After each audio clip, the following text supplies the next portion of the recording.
इस टॉपिक को ध्यान से सुनिएगा। यदि आप एक टीचर हैं, यदि आप एक पेरेंट्स हैं या बड़े भाई हैं, बहन हैं, आप जो हैं अपने बच्चों के जो है उनकी हेल्प कर सकते हैं। किस तरह से एनएलपी जो है उनके जीवन में जो है उपयोगी सिद्ध हो सकती है। तो आइए हम यहाँ पर आज बात करेंगे। देखिए, पूरी जब हम अपने बचपन में जाते हैं, जब हम अपने बचपन में जाते हैं तो मुझे जो है ये बात याद आती है कि हमने किस तरह से उन चीज़ों को सीखा।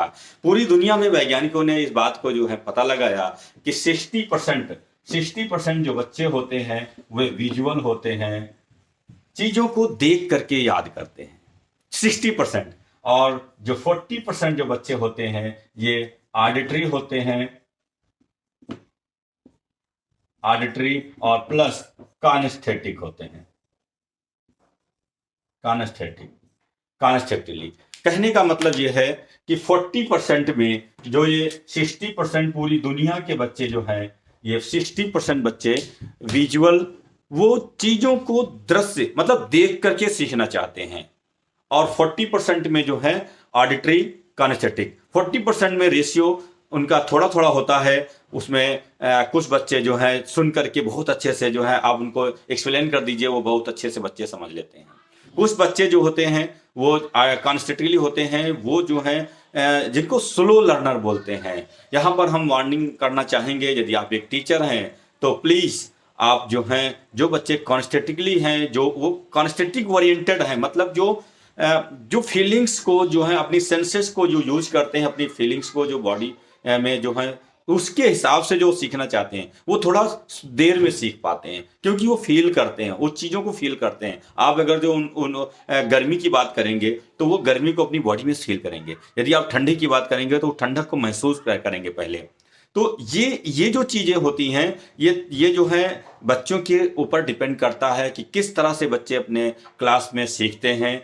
यदि आपका बेटा विजुअल है, अगर वो विजुअल है, आप उसके साथ में, अच्छा अब इनकी पहचान क्या होती है, फर्स्ट ऑफ ऑल हम इसकी पहचान बता देते हैं।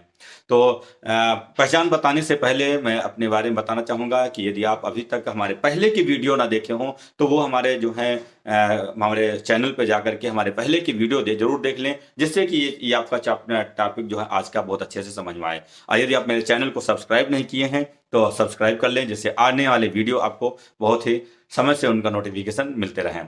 तो हम बताना ये चाहेंगे कि कैसे आप पहचानेंगे। सबसे ये थोड़ा टफ टास्क है कि हम पहले बच्चों को पहचाने कैसे कि ये विजुअल है, कि ऑडिटरी है, कि कॉन्स्टेटिक है। और मैं यहाँ पर बताना चाहूँगा कि बच्चों को तो पहचान ही जाएंगे, आप अपने आप को भी पहचान जाएंगे कि जो है हम किस जो है सेंसेस को ज़्यादा यूज कर रहे हैं। आप विजुअल ओरिएंटेड हैं या ऑडिटरी ओरिएंटेड हैं या कानेस्थेटिक ओरिएंटेड हैं, किस तरह से चीज़ों को याद करते हैं, किस तरह से अपने बच्चे के साथ में आपको बिहेव करना है। यदि आप एक टीचर हैं तो आपके लिए बहुत ज़रूरी है आज का ये सेशन। तो यदि आपका बच्चा, आप एक टीचर हैं या क्लास में हैं या पेरेंट हैं, यदि आपका बच्चा अगर जो अचानक तेज आवाज में बोलता है, किसी क्वेश्चन को तेज आवाज में बोलता है, वो चीजों को देखना चाहता है, मुझे दिखाइए, मैं देखना चाहता हूं, इसका मतलब ये हुआ कि आपका बच्चा जो है जो विजुअल ओरिएंटेड है, वो चीजों को देख करके जो है एहसास करना चाहता है, अपनी मेमोरी में लेना चाहता है। उस बच्चे के साथ में जब भी आप अगर जो है पढ़ाने का काम करते हैं तो जिन चीज़ों को पढ़ाएं तो मैक्सिमम कोशिश करें उनको चित्र के रूप में उनको सामने रखें। जब आप उसके सामने रखेंगे तो बहुत अच्छे से जो है याद कर लेगा। इन बच्चों के साथ में एक बहुत अच्छी बात यह होती है कि अगर टीचर भी विजुअल ओरिएंटेड है, अगर वो तेज आवाज में बोल रहा है तो कोई दिक्कत नहीं, कोई प्रॉब्लम नहीं है। लेकिन क्लास में तो बहुत सारे बच्चे ऐसे होंगे जो ऑडिटरी होंगे, कानेस्थेटिक होंगे। इसलिए टीचर को जो है कोशिश ये करना चाहिए कि कम से कम जो है वो उन बच्चों के साथ में जो कानेस्थेटिक हैं, ऑडिटरी हैं, अपनी टोन को नॉर्मल रखें।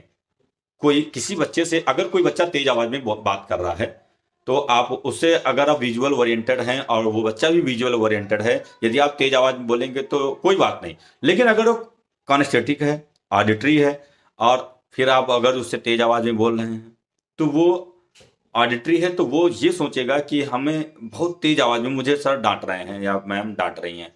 तो आप प्लीज उसके साथ में अपने पॉजेस को, अपने टोनलिटी को एक स्मूथ में रखें, स्मूथली आप उससे बात करें। यदि कॉन्स्टेंटली है, अब ये जो है उसके साथ में थोड़ा लॉन्ग पॉजेस की जरूरत होती है। फर्स्ट मैंने बताया कि जो है बच्चा इस तरह से क्वेश्चन करता है, आप उसे पहचान सकते हैं। सेकेंडरी, अगर कोई बच्चा बहुत ही आराम से बात कर रहा है, स्मूथली, उसके पॉजेस बिल्कुल स्टेप बाय स्टेप, बिल्कुल उनका सामान्य आवाज है, ना तो डाउन है ना तो हाई है, नॉर्मल आवाज है और बहुत ही स्मूथली पॉजेज ले रहा है, उसकी टोन में जो है एक स्मूथनेस है, तो आप समझ जाइए कि बच्चा जो है ये ऑडिटरी है। और फर्स्ट ऑफ ऑल वो जो है किसी भी क्वेश्चन को या किसी भी बात को जो है वो हर बात में जो है ये कहेगा मैंने तो समझा ही नहीं, मैंने तो सुना ही नहीं। अगर वो सुनने की वाले वर्ड को जो है दोहराता है बार बार, तो समझ लीजिए कि वो बच्चा जो है ऑडिटरी ओरिएंटेड है। और आप उसे अच्छे से एक्सप्लेन करेंगे, अच्छे से उसके जो है जो श्रवण इंद्रिय उसकी ज़्यादा पावरफुल है, तो इसका मतलब ये हुआ कि यदि आप अच्छे से एक्सप्लेन करेंगे तो बहुत अच्छे से वो तैयार कर लेगा। इस तरह से कॉन्सेप्टिक बच्चा होगा। इसके साथ में थोड़ा प्रॉब्लम होती है, आप इस तरह के बच्चों के साथ में आपको बहुत ही आराम से पेश होना होता है। जब अगर इस तरह कोई क्वेश्चन करता है, वो धीरे से बोलेगा, मेरी तो समझ में नहीं आया।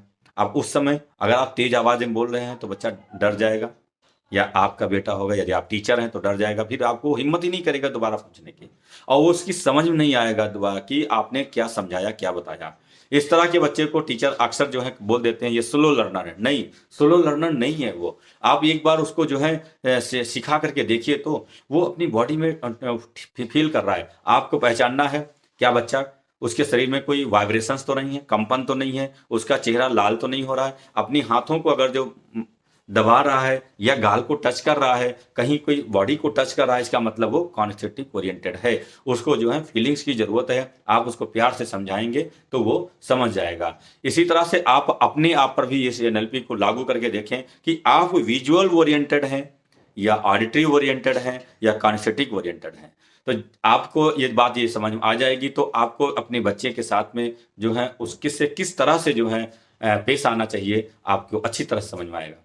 तो आई होप आज जो है आपका बेटा, आपके बच्चे जो हैं, यदि आप स्टूडेंट मतलब बच्चों को पढ़ा रहे हैं, तो आपको समझना चाहिए कि आप किस तरह के बच्चों को पढ़ा रहे हैं। विजुअल हैं, ऑडिटरी हैं, काइनेस्थेटिक हैं, कई तरह के बच्चे होते हैं। उनको उसी तरह से उनके साथ में बिहेव करें और अच्छे से उनको जो है एक्सप्लेन करें या अच्छे से उनको जो है बताने का प्रयास करें, तो वो बहुत अच्छे से समझेंगे और आपके साथ में आपका रैपो उनका बिल्ड होगा और आपको बहुत ही लाइक करेंगे। तो थैंक यू सो मच।